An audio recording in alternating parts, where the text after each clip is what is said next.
Welcome to Sense and Sustainability, your podcast channel for sustainable procurement. We hope you like what you hear.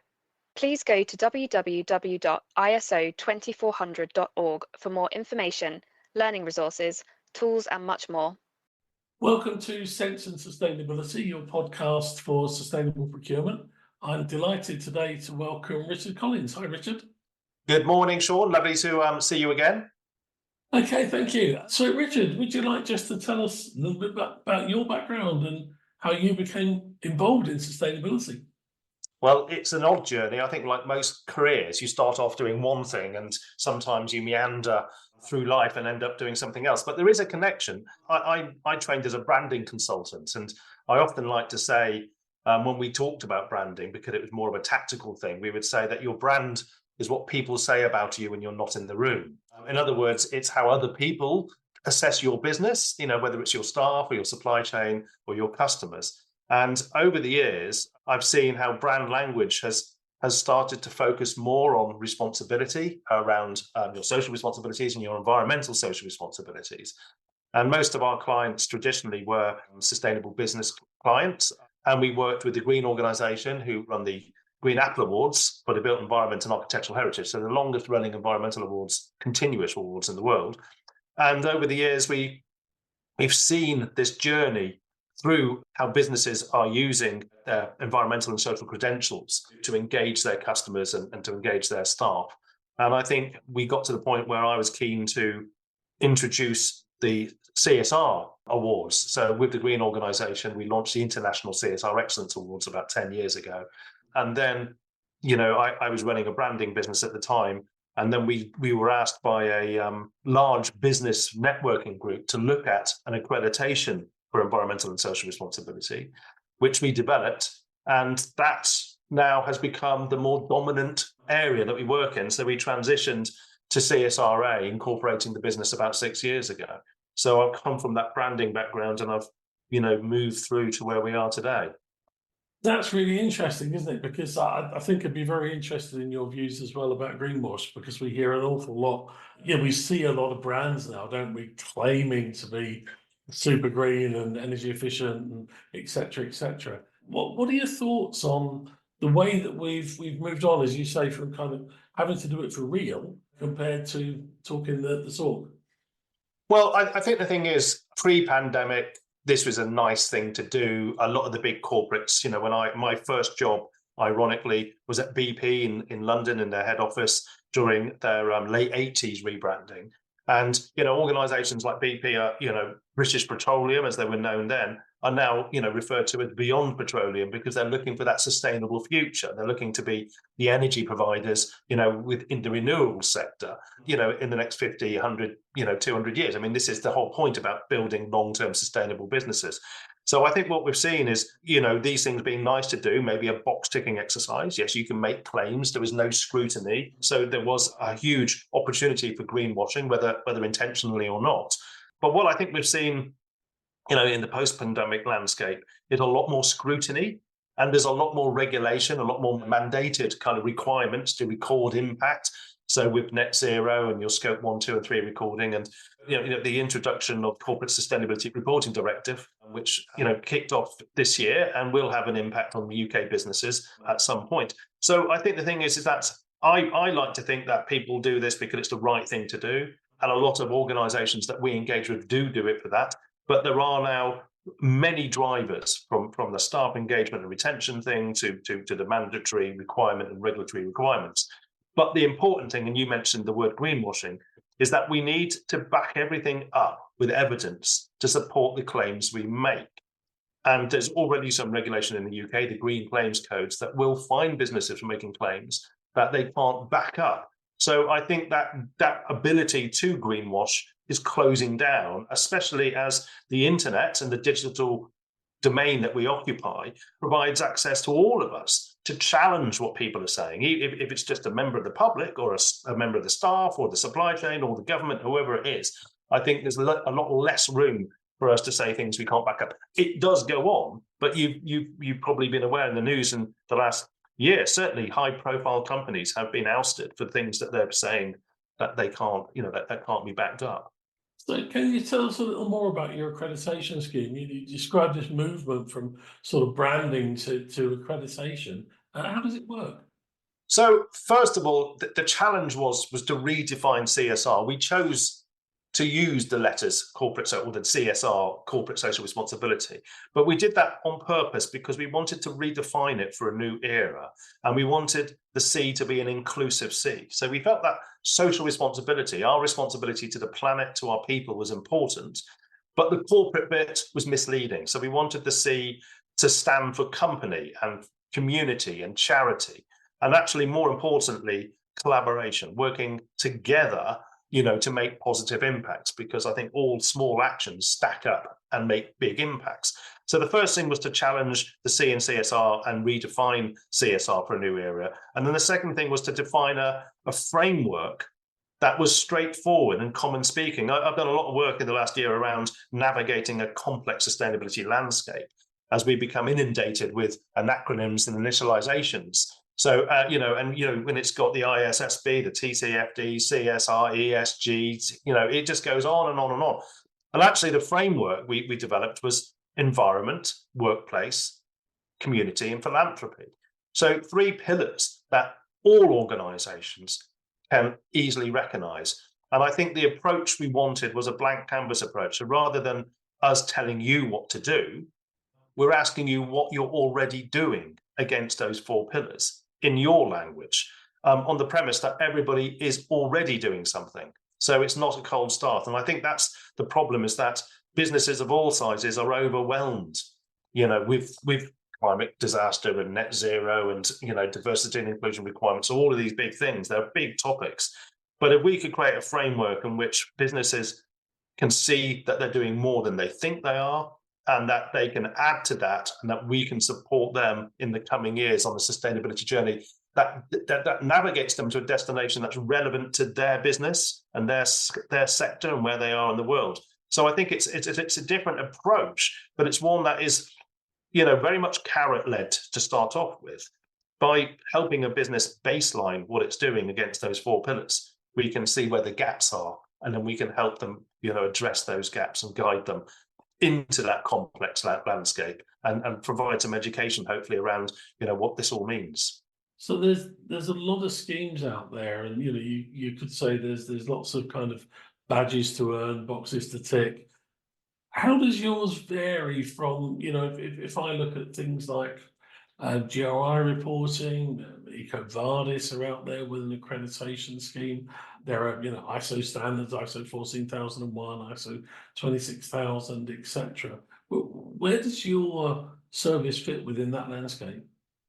Well, I think we're one of the only global accreditation schemes that looks at, the bigger holistic picture of sustainability. So those 4 pillars define, aspects of environment, of workplace, of community engagement, and supporting the third sector.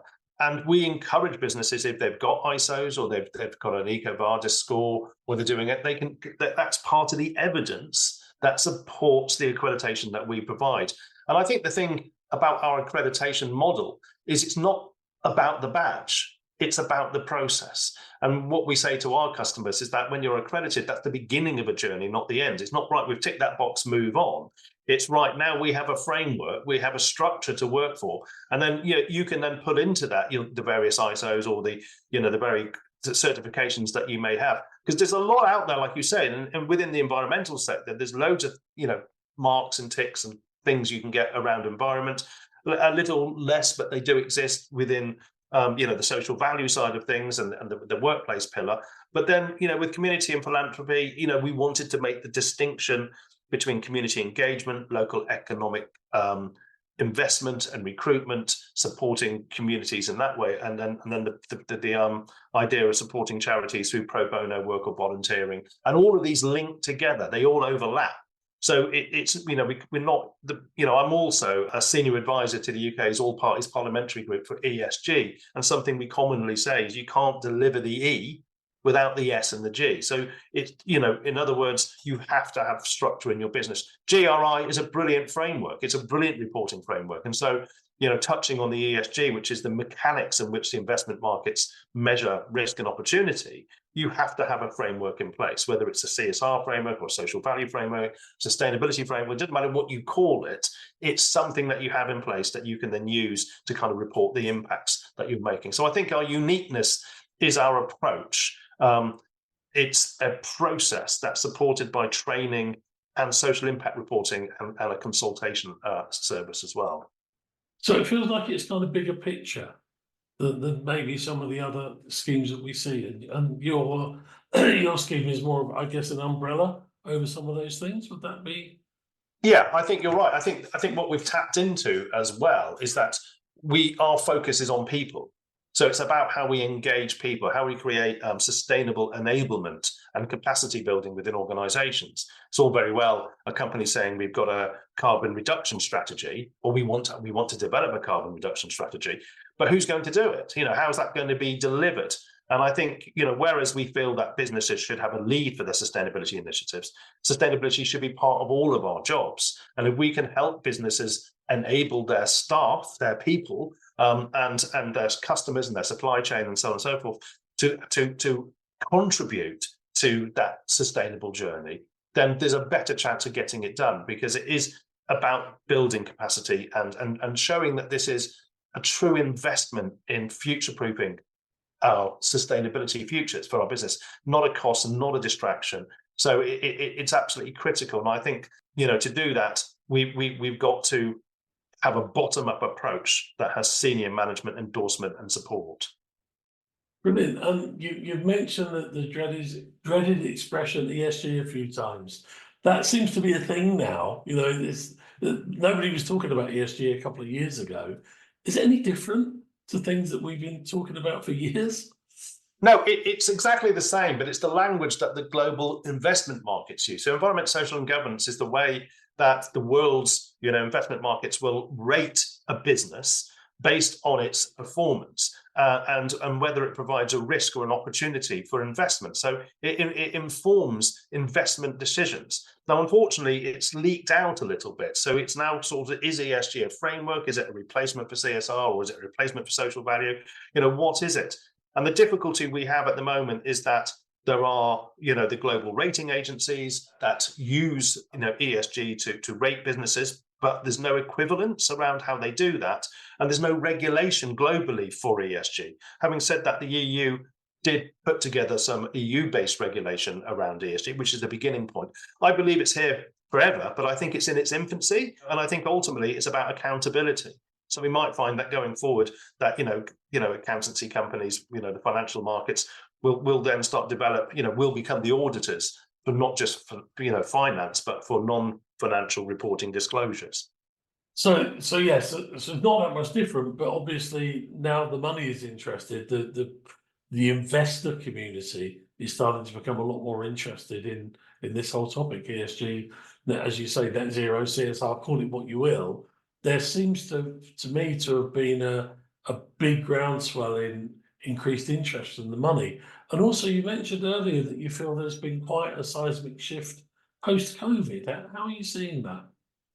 Well, I think if we look at the core drivers for environmental and social responsibility, for us, it starts off within the business. It's about a culture, and it's about having a business that people want to be part of. So it's building that purpose-driven culture within organizations. And I think what the pandemic did is it really exposed whether people were happy at work, whether they wanted to continue their careers, whether they felt they had value or purpose in their lives. And the thing is, as human beings, we care deeply about stuff, from the Blue Planet to Black Lives Matter to Me Too and beyond. We care about environmental and social things, and we need our businesses to reflect that care. So to show that, that they are listening to what matters to us.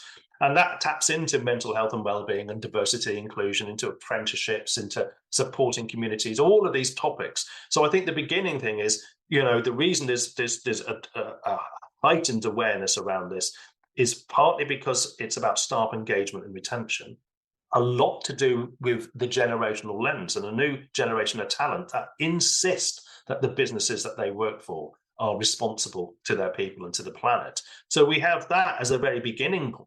But then beyond that is the reputation of the business, the brand reputation, it's the cost savings. And also when we get into the ESG agenda, it's about, Virgin Money do sustainable linked loans, high street banks now look at sustainability in awarding businesses with borrowing. We also have tendering, which can be weighted up to 30% with regards to environmental and social responsibility. So these are really bottom line commercial drivers. And then on top of that, you've got the emerging regulatory framework starting to mandate us. So, the TCFD, which is now merged into the IFRS, which is S1 and S2, which is the non-financial reporting disclosure requirements for listed businesses. That sort of is, sits with the CSRD and all these other frameworks that are coming into place that are putting pressure on businesses and supply chain. So if you look at the CSRD, it's initially about listed companies in the EU, but ultimately that's going to leak out over the next 4 or 5 years to the supply chain, to parent companies. If you're manufacturers in Japan, for example, they will be mandated to report on their CSRD. So there's a mixture of culture and purpose-driven drivers, and then mandatory drivers and good business practice drivers. But all of this is about building a better future and leaving a legacy for future generations. So there is that long-term sustainability piece as well. So it feels like a perfect storm of drivers. It's interesting you say, employees, you feel that the post-COVID shift is all about employees being a driver. And then, of course, as you say, the regulatory shift is happening anyway, the ESG agenda in the financial community. So it's all kind of coming together after COVID. Yeah, I think COVID, I know it seems a hackneyed old term, but I think COVID delivered a level playing field around this topic. So CSRA, we are global, and we're global because of COVID. We had no choice but to put our training online, and that exposed us to an international market. And now we've had for the last 18 months CSRA MENA. So we've been doing lots of work in the Gulf states. We launched this year CSRA in North America, but prior to that, we have been accrediting companies, in Africa and Asia and so on and so forth. Now, when we speak to those businesses, the most remarkable thing is pre-COVID, I think there would have been great cultural differences. But now it appears that all the concerns are the same. It is about climate change and net zero. It is about scope reporting. It is about building a culture that's purpose driven. It is about brand reputation. The language is similar. So I think COVID perhaps created that level playing field where everybody are at different stages of their sustainability journey, but everyone now is on this. They've got the same view of how important this is. And I feel quite privileged in the role that I have because I do see a lot of good. The great thing about environmental and social responsibility is it's a force for good and it makes you feel good. So it provides that other important thing, which is a really important positive storytelling. It has to be backed up by evident story doing, but at the end of the day, it's good, positive narrative in a world that is, predominantly negative when it comes to its storytelling. Yeah, I was going to come on to that.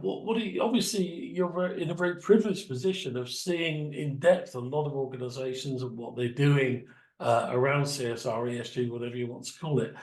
How are you seeing the trends? What do you see from your perspective? Well, the trends. So it's interesting when we look at the sectors that are the ones who are coming through the accreditation. Obviously, the model is for micro businesses to businesses of up to 10,000 employees, not beyond that. And the sweet spot sort of falls in the middle somewhere. And the dominant sectors are the construction industry, the built environment, and then law and finance, and then manufacturing and business services, and so on and so forth. And I think what we start to see is we do see those change. The net zero is obviously a big topic, and with when we talk about drivers, there are organisations like the NHS now that look for a carbon reduction plan for their procurement platform. So businesses have to now think about what are we going to do in the next 5 years about reducing our carbon footprint, which taps into the net zero thing.